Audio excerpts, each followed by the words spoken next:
Assalamu alaikum everyone. I'm Dr. Anna. I'm a registered medical practitioner and welcome back to Dr. Anna Explains. आज हम बात करने वाले हैं एक ऐसे हेल्थ इशू के बारे में जो WHO ने इंटरनेशनल हेल्थ इमरजेंसी डिक्लेयर कर दिया है। जी हाँ, आज हम बात करेंगे मॉन्की पॉक्स के बारे में। अगर आप ये वीडियो एंड तक देखेंगे तो आपको पता चलेगा कि ये वायरस क्या है, इसके साइंस और सिम्टम्स क्या हैं, कैसे इसको ट्रीट किया जा सकता है और ये कितना सीरियस हो सकता है और इससे खुद को बचाया कैसे जा सकता है, और सबसे इम्पॉर्टेंट हम डिस्कस करेंगे कि इसका नेशनल और इंटरनेशनल इम्पैक्ट क्या है। तो इस वीडियो को एंड तक ज़रूर देखिएगा एंड चलें शुरू करते हैं। सबसे पहले बात करते हैं कि मॉन्की पॉक्स आखिर है क्या। मॉन्की पॉक्स एक वायरल इन्फेक्शन है जो एक स्पेसिफिक वायरस ऑर्थोपॉक्स वायरस की वजह से होती है। ये वायरस सेम फैमिली से बिलोंग करता है जहाँ से स्मॉल पॉक्स आया था, लेकिन मॉन्की पॉक्स उतना ज़्यादा फैटल नहीं है जितना स्मॉल पॉक्स था।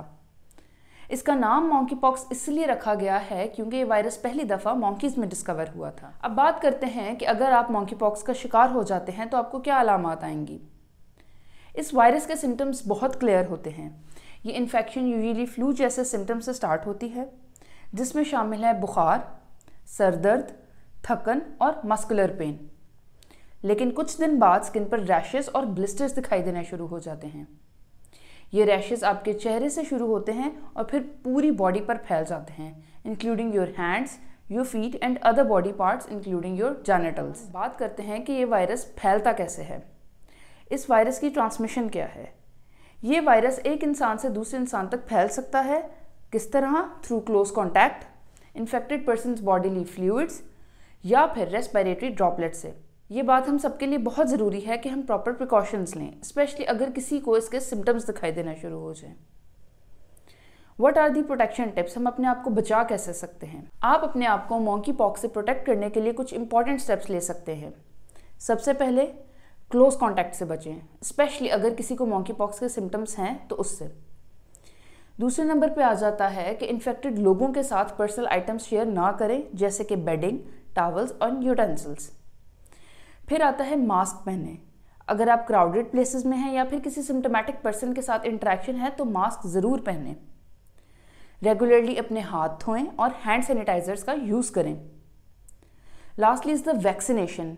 मॉन्की पॉक्स के लिए स्पेसिफिक वैक्सीन्स अवेलेबल हैं जो हाई रिस्क ग्रुप्स को प्रोटेक्ट करने के लिए रेकमेंड की जाती हैं। इस बारे में आप अपने डॉक्टर से ज़रूर मशवरा करें। अगर गॉड फॉरबिड आपको या आपके किसी नोन बंदे को, आपके किसी जानने वाले को हो जाता है मॉन्की पॉक्स, तो इसका इलाज क्या है। अभी तक मॉन्की पॉक्स का कोई स्पेसिफिक ट्रीटमेंट अवेलेबल नहीं, लेकिन सिम्टम्स को मैनेज करने के लिए सपोर्टिव केयर दी जाती है, जैसे कि पेन किलर्स और फीवर रिड्यूसर्स का यूज़ किया जाता है। कुछ केसेस में एंटीवायरल ड्रग्स का भी इस्तेमाल होता है, लेकिन ये हर केस में ज़रूरी नहीं होता। अगर आपको ये वीडियो पसंद आ रही है तो अभी मेरे चैनल को सब्सक्राइब करें और इस बेल आइकन को दबाएं ताकि आप हेल्थ अपडेट से नोटिफाई हो सकें। Moving on to the complications. अगर इस इन्फेक्शन का टाइमली ट्रीटमेंट ना हो तो कॉम्प्लिकेशंस हो सकती हैं। सीवियर केस में skin infections, pneumonia and in some cases neurological complications भी हो सकती हैं। ये वायरस ज़्यादातर उन लोगों के लिए डेंजरस होता है जो पहले से ही वीक इम्यून सिस्टम के साथ हैं, जैसे कि हमारे बूढ़े बुजुर्ग लोग या फिर कोमॉर्बिडिटीज़ जिस तरह डायबिटीज़ वगैरह रखने वाले लोग। अब बात करते हैं इसके नेशनल और इंटरनेशनल इम्पैक्ट के बारे में। WHO ने इस आउटब्रेक को इंटरनेशनल हेल्थ इमरजेंसी डिक्लेयर कर दिया है, जिसका मतलब ये है कि ये वायरस बहुत तेज़ी से स्प्रेड हो रहा है और इसको कंट्रोल करने के लिए इंटरनेशनल एफर्ट्स की ज़रूरत है। नेशनल लेवल पर डिफरेंट कंट्रीज़ ने ट्रैवल रिस्ट्रिक्शंस और आइसोलेशन पॉलिसीज इम्प्लीमेंट की हैं। ये सिचुएशन हम सब के लिए एक बहुत सीरियस कंसर्न है। WHO का रोल यहाँ पर बहुत इंपॉर्टेंट है। WHO कॉन्टीन्यूसली मॉनिटरिंग कर रही है और गाइडलाइन प्रोवाइड कर रही है कि कैसे इस आउटब्रेक को कंट्रोल किया जा सकता है। WHO के इस डिक्लेरेशन से हमें ये समझ आता है कि ये सिर्फ एक लोकल इशू नहीं बल्कि एक ग्लोबल हेल्थ सिक्योरिटी का इशू है।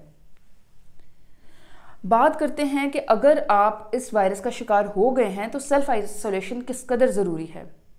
दोस्तों, अगर आपको मॉन्की पॉक्स के सिम्टम्स महसूस होते हैं तो ज़रूरी है कि आप खुद को ये सिर्फ आपकी हेल्थ के लिए नहीं बल्कि उन लोगों के लिए भी ज़रूरी है जो कॉम्प्रोमाइज्ड इम्यून सिस्टम के साथ हैं, जिनके लिए ये वायरस बहुत ज़्यादा ख़तरनाक साबित हो सकता है। हम सब अभी अभी कोविड-19 जैसे पेंडेमिक से गुजरे हैं और हम बिल्कुल भी नहीं चाहते कि ऐसी एक और सिचुएशन फिर से आ जाए। इसलिए खुद को आइसोलेट करके आप अपने और दूसरों के लिए एक प्रोटेक्टिव शील्ड बन सकते हैं। अगर आपने ये वीडियो एंड तक देखी है तो आपको मॉन्की पॉक्स के बारे में बहुत सारी इंपॉर्टेंट इन्फॉर्मेशन मिल गई होगी। ये एक सीरियस हेल्थ इशू है जिसे हम सब ने मिलकर हैंडल करना है। अगर आपको ये वीडियो इन्फॉर्मेटिव लगी है तो ज़रूर लाइक करें, शेयर करें और मेरे चैनल को सब्सक्राइब करना ना भूलें। सेफ रहें, अपना ख्याल रखें और कोई भी मालूमात या कोई कुछ पूछना हो, कोई क्वेश्चंस हों तो आप नीचे कमेंट सेक्शन में मुझसे पूछ सकते हैं। तब तक के लिए अपना और अपने प्यारों का ख्याल रखें। डॉक्टर अना को दें इजाज़त। अल्लाह हाफ़िज़।